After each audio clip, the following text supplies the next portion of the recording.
bien, salut à tous, c'est Vos et aujourd'hui on va parler de l'un des films les plus attendus de 2023.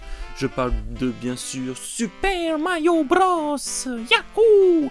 Sorti le 5 avril en collaboration avec Illumination qui nous a fait les incroyables films Moi Moche et Méchant et Les Mignons et en collaboration avec Nintendo, propriétaire de Mario bien sûr. Ceci avait été teasé à l'ouverture du Land Mario dans le parc Universal au Japon, et enfin le voilà, après tant d'attentes. On va parler de l'histoire, des éléments du film, et pour vous dire, je vous dirai les points négatifs et les points positifs, et bien sûr, il y aura les scènes post-crédits dans cette vidéo. Allez, n'oubliez pas de liker, de partager, de vous abonner, et c'est parti! Le film commence sur Bowser qui, après avoir détruit le monde des pingouins, trouve la super étoile. Après ceci, nous faisons la connaissance de Mario et Luigi, nos deux super frères plombiers qui se lancent dans leur propre entreprise de plomberie. Normal, logique, c'est des plombiers. Alors que Brooklyn suit une inondation, nos héros vont dans les égouts de New York et tombent sur un tuyau magique qui les emmène dans un monde inconnu et étrange. Luigi tombe dans le monde des ténèbres et fut capturé par les Mascas de Bowser. Tant qu'à Bowser, il tomba dans le royaume champignon où il fit la rencontre de Toad. Mario expliquant que son frère est en danger, il rejoint la princesse Peach, souveraine du royaume champignon, qui souhaite avoir l'aide de la tribu Kong pour vaincre le maléfique Bowser qui approche du royaume champi. Après un petit entraînement, nos héros traversent le pays des sables, l'île des Yoshi, pour arriver finalement au pays des Kong. Un pays très brut de pommes, car il possède des véhicules surpuissants et une armée redoutable de super gorilles. Cranky Kong, le leur roi, propose un défi à Mario, où celui-ci devra battre Donkey Kong et le vainqueur choisira oui ou non si la tribu se battra auprès de la princesse Peach. Après un début d'affrontement intense, Mario attrapa le power-up chat et grâce à lui, il battit Donkey Kong. Pendant ce temps, Bowser a été informé de la présence d'humains dans leur monde. Il interrogea Luigi sur Mario. Bowser en profita pour expliquer son plan qui est d'épouser la princesse Peach, car celui-ci étant fou amoureux d'elle. Alors que nos héros partent avec leurs cartes flambant neufs, ils sont pris par une embuscade sur la route arc-en-ciel.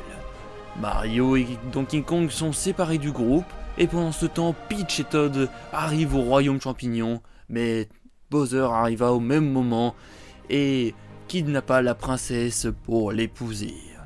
Pendant ce temps, Mario et Donkey Kong arrivèrent sur un tonneau qui était sur la carte de Donkey Kong et libèrent Luigi. Mais malheureusement, Bowser tire un Big Ball géant et Mario s'en prit d'une course-poursuite avec celui-ci. Il l'envoya dans le tuyau magique qui ramena tout le royaume champignon à Brooklyn. Mario et Luigi réussissent à attraper la super étoile qui était en possession de Bowser pour vaincre celui-ci et lui faire avaler un champignon bleu pour le faire rapetissir, et ceci signe la fin du film Super Mario Bros. Bowser est capturé, Luigi et Mario sont d'un nouveau réunis et ensemble restèrent dans le royaume champignon. Bon, on va se dire tout de suite, on va parler des VF, parce que s'il y a un truc qui nous a choqué, c'est que dans le premier teaser, c'était les VO, et les VO, on les savait déjà, c'était Chris Pratt pour Mario et Blackjack pour Bowser. Alors Blackjack, ça fait largement le taf, on va pas se mentir, et Chris Pratt, à part faire Star-Lord dans les Gardiens de la Galaxie, personne ne le voyait à faire Mario, surtout après la démonstration qu'il nous a fait pour le teaser.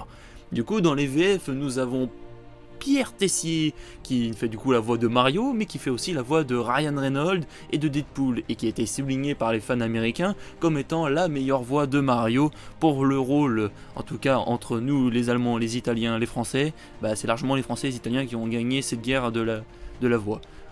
Ensuite, pour Bowser, nous avons Jérémy Covillo qui fait aussi la voix de Tom Hardy dans les films Marvel, et aussi le Capitaine Price.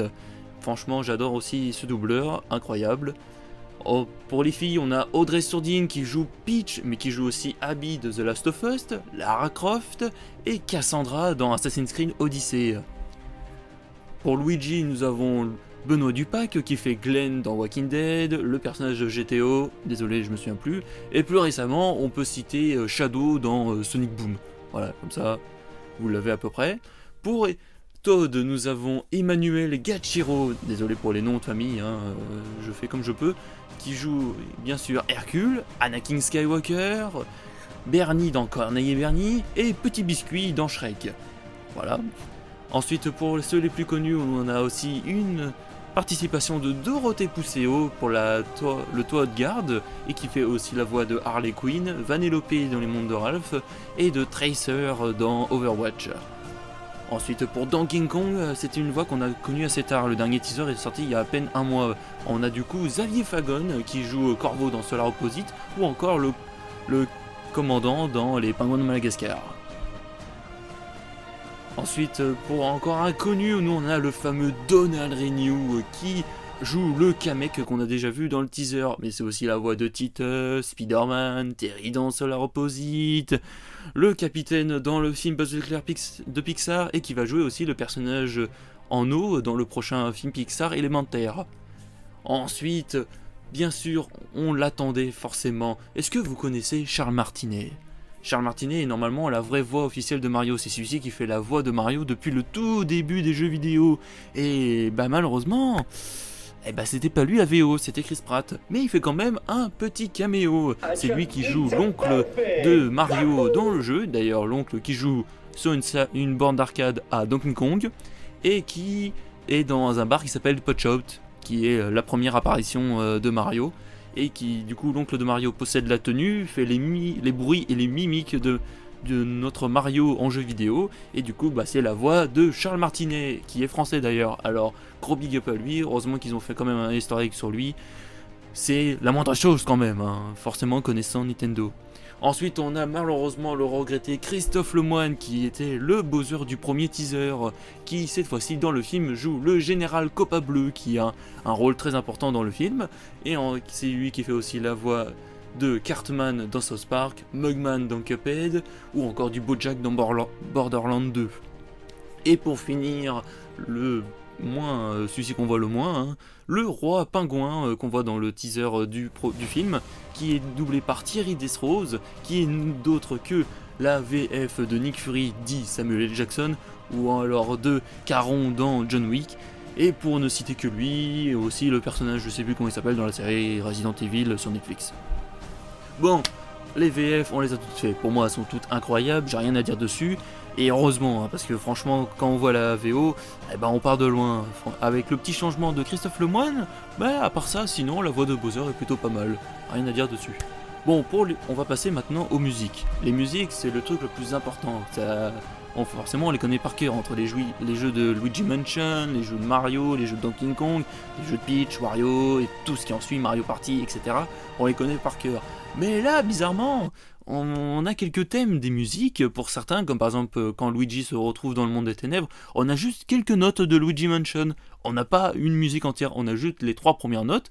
Pareil, dans certains moments, on a juste les premières notes de chaque mélodie, mais sinon, ça se concentre pas là-dessus. Donc on dirait qu'on a l'impression que Universal avait les droits, mais en même temps, pas les droits des musiques. Ça fait bizarre, en tout cas. Bon, en tout cas, c'est quand même bien respecté. Ensuite, on va parler de l'environnement du film. L'environnement, c'est plutôt incroyable, parce que en fait, le problème avec les jeux Mario, c'est que on reste pas beaucoup dessus, vu que c'est toujours un jeu de plateforme. Normalement, on reste toujours en vue 2D. On n'apprend pas grand-chose sur le Royaume Champignon, à part dans certains opus en 3D, comme Mario 64, Mario Odyssey, où là, on en prend vraiment un peu plus sur le château, le monde de Bowser et tout ça. Après, sur l'histoire, on la connaît forcément par cœur. Mais du coup, ça fait du bien, on voit du coup des endroits sympas comme l'île de Yoshi, qui pourrait être un prochain teaser pour, je sais pas, un film Yoshi par exemple. Mais bon, Yoshi il parle pas beaucoup, franchement, je sais pas comment ils vont faire. Ou encore le monde de Bowser qui est cette fois-ci pas beaucoup montré, mais plus concentré sur la forteresse de Bowser, le château volant de celui-ci. Ensuite, le monde des sables, là, on passe vite fait dessus. Et c'est bien, je pensais pas qu'on allait voir autant le monde des Kong, qu'il allait être important dans ce film. Mais finalement, ça fait quand même plaisir de le voir aussi. Après, le royaume des pingouins se fait vite détruire au début du film et qu'on a vu dans le teaser, donc il n'y a rien à dire dessus, hein, franchement. Et après, le royaume champignon, en soi, la ville est assez grande, mais assez petite en soi. Et ça exploite pas vraiment tout le royaume en soi. Mais bon, on va passer à un autre point de celui-ci. Donc, pour commencer, on va faire maintenant les points négatifs et les points positifs du film. Bon, pour les points positifs, on va beaucoup s'attendrir dessus, parce qu'il y a beaucoup de choses à noter. Déjà, comme c'est l'un des premiers films Mario en animation, on ne devait pas trop beaucoup s'attendre dessus. Mais bon, ça fait quand même le taf. Pour les niveaux des caractères des personnages, Bowser forcément retrouve la même caractéristique que dans les jeux vidéo, méchant, diabolique, toujours en colère, mais toujours avec des moments attendrissants quand il pense à Peach. C'est vraiment une facette qu'on a l'habitude de voir récemment sur les jeux. Et franchement, ça me fait plaisir quand même de voir un Bowser en même temps colérique et attendrissant. Ça fait du bien. Pour Peach, les réalisateurs ont choisi de jouer la carte de la femme forte. Donc c'est vraiment un personnage qui veut se battre, un personnage qui veut en découdre et qui montre pas beaucoup de faiblesse dans le film. Donc c'est vraiment une image qu'on veut montrer d'aujourd'hui des princesses. Hein. Parce que normalement, la princesse Peach, elle se fait tout le temps capturer dans les jeux, quoi. On la voit pas vraiment beaucoup agir, à part dans Super Mario Party et dans Mario 3D World. Donc, ouais, c'est plutôt sympa pour Peach, c'est bien, j'aime bien. Pour Todd, c'est simple, tous les Todd sont des timides, à part celui-ci qu'on a dans le film qui est le personnage principal, on va plutôt l'appeler Captain Todd, hein, parce que franchement, il a l'âme de l'aventurier. Notre Captain Todd, lui, du coup, c'est un Todd qui en veut, qui veut la patate et tout, donc c'est plutôt une bonne chose. Todd, rien à dire dessus, excellent, bien. Rien à dire dessus. Luigi joue le jeu du peureux pendant tout le film. Donc c'est une carte qu'on a l'habitude de voir dans les jeux, à part dans Luigi Mansion. Et franchement, à chaque fois que Luigi se sent en confiance, c'est quand il est avec son frère. Donc plutôt c'est une bonne chose. Et c'est quelque chose qu'on a l'habitude de voir. On sait que toujours notre duo est incroyable ensemble. On va faire juste un tout petit point sur les ennemis. Les ennemis, du coup, on va faire sur Bowser, sur les sbires de Bowser, les Goomba et les Koompa. Les Koopas sont bien, j'aime bien les Koopas, ils sont assez marrants et ils sont très très très solides dans le film, donc j'aime bien. Petit aussi big up à Luna qui me fait absolument rire dans ce film, car il a vraiment envie de mourir dans ce film. Mais par contre, peut-être un peu trop pour les enfants du coup, parce qu'un enfant de 3-4 ans il va se demander pourquoi l'étoile elle veut toujours se tuer, maman, je comprends pas. Aussi Kamek qui est aussi incroyable, qui est bien joué. Kamek qui joue le rôle du sorcier et en même temps, je sais pas, il a l'air d'avoir une figure un peu paternelle avec Bowser, alors que normalement oui dans les jeux c'est un peu le cas, mais là du coup il a pris la place de la figure du sbire quoi, vraiment c'est ça quoi. Ensuite du coup on va passer au plus important, Mario. Mario du coup qui en veut en découdre aussi, hein. Mario il veut toujours se battre, il lâche rien, et en même temps il faut raser des choses, parce que c'est normal, première fois qu'il arrive et tout, donc ouais, bonne chose aussi pour Mario. Je savais pas quel trait ils allaient prendre pour lui, il a l'air un peu, ouais, mais je connais pas trop ce monde et tout, mais en fait il prend rapidement ses marques, hein, franchement, pas besoin de dire beaucoup. Donkey Kong qui joue le rôle de la victime de temps en temps, mais franchement, qui joue toujours le singe fort et dur, comme on a l'habitude de voir dans les jeux vidéo, donc rien à dire là-dessus non plus. Donc ensuite dans les points positifs, on a aussi la musique qui est incroyable, la VF qui est incroyable, et franchement l'histoire, pas brute de pomme, mais franchement plutôt sympa aussi pour un premier film. On va passer par contre au point négatif maintenant, et là, préparez vos champignons, ça va aller mal. Bon déjà, on va se caler sur quelque chose, le film dure 1h30, seulement 1h30. Donc en 1h30, qu'est-ce qu'on a le temps de faire tout, mais que dalle à la fois. Donc en fait, déjà, on nous présente la famille de Mario très rapidement. Hop, on nous montre qu'il a un ennemi dans le monde des humains très rapidement. Ensuite, la bataille qu'on a vue qu'on voit dans le premier teaser avec Bowser qui détruit les pingouins, c'est littéralement la durée de la bande-annonce, la bataille. Donc hop, on n'a pas le temps. Et ensuite, le combat final très rapide aussi, les moments sur les cartes très rapides aussi, le combat contre Donkey Kong très rapide aussi. En fait, le problème avec ce film, c'est qu'on n'a pas le temps de se reposer. Franchement, genre Mario arrive au monde, tout de suite, en même pas 2 minutes, Todd c'est bon, c'est présenté, hop, on va directement au château de Peach. Vraiment, rien. pas de... vraiment. Et après, tout de suite, hop, on passe sur le plan de Bowser, vite, parce qu'on n'a pas le temps que Mario arrive. Et voilà. En fait, le problème, c'est qu'il y a beaucoup trop d'accélération. On n'a pas le temps de se poser. Genre vraiment, à un moment, on va parler de la princesse Peach et de Mario qui discutent. D'un coup, on va aller sur Bowser qui nous montre ses sentiments. Et hop, tout de suite, on revient à Mario. Hop, il n'y a pas le temps Il y a vraiment un instant qui se déroule. Du coup, en 1h30, tu vois tout passer trop rapidement. T'as à peine le temps de voir qu'il y a un détail. Hop, c'est déjà trop tard. Voilà, c'est déjà trop tard. Genre vraiment les cartes. Vous voyez le truc avec les cartes, la bataille sur la route arc-en-ciel, ça dure même pas 5 minutes. Voilà, ça dure même pas 5 minutes. Donc en 1h30, tout passe trop vite. Par contre, on a le temps, on a le temps de nous caler une musique de Bowser. Hein. Ça par contre, oui, ça, Bowser chante dans le film. Et d'ailleurs, c'est aussi une scène post-crédit. Voilà. Mais le seul moment vraiment où on a eu le temps un peu de se reposer, c'est quand Luigi est dans le monde des ténèbres. Et encore, dès qu'il a commencé à avoir un premier Skelerex, tout va trop vite. Tout va trop vite. Franchement, la durée du film est beaucoup trop lente et trop court. Le film va trop vite pour ce que c'est. C'est l'un des points négatifs que j'ai à dire dessus. On n'a pas le temps. En fait, franchement, le film qu'on nous a montré, ils auraient dû le sortir en 2 films respectifs. Mais bon, ça, après, c'est un point de vue. Après, est-ce que pour les enfants de 3-4 ans, il faut pas que ce soit trop long? Oui, peut-être, parce que pour les Américains, déjà 1h30 c'est beaucoup. Pour les Japonais, c'est beaucoup. N'oubliez pas que eux, des fois, ils ont des pubs entre les films. Donc t'imagines, t'es à la moitié du film, de 45 minutes, il y a déjà une pub. Ouais, c'est comme chez nous à la télé, quoi. Voilà. Du coup, point négatif ceci, point négatif, du coup les musiques qui sont pas assez exploitées, hein, franchement, on va pas se mentir. Après, il y a des fois des musiques récentes qui sont utilisées dans le film, plutôt sympa. Mais sinon, vraiment, waouh, le film, ouais, c'est vraiment le point négatif que j'ai à dire là-dessus, c'est trop court, voilà.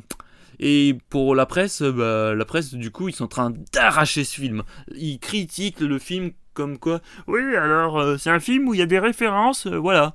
Ouais, en fait, le problème, c'est que la presse n'aime pas les films de jeux vidéo. Ouais, c'est clairement ça.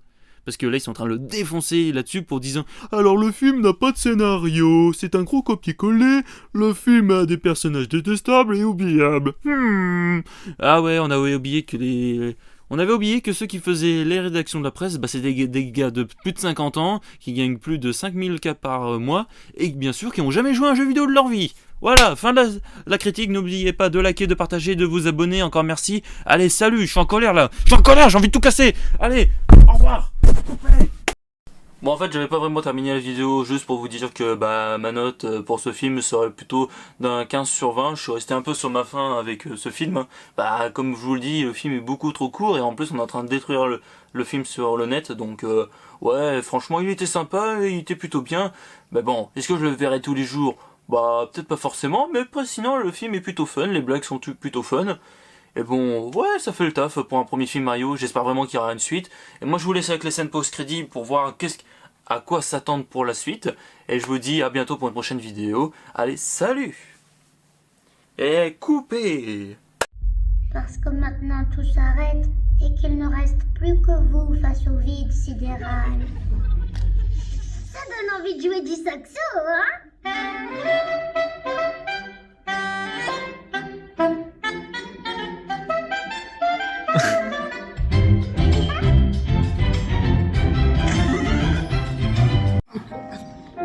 Mario, Luigi, Donkey Kong à son tour. Un millier de soldats coupent à peu rien contre mon amour. Princesse Peach, ajoute-toi-en certaine. Tu seras mienne. Oh, Peach, Peach, Peach, Peachunette, Peach, Peach, Peach, Peachunette, tu me rends fou. Silence là-dedans! Au dodo, petit gars! Comment oses-tu alors ton petit gars qui te parle? Le grand boc!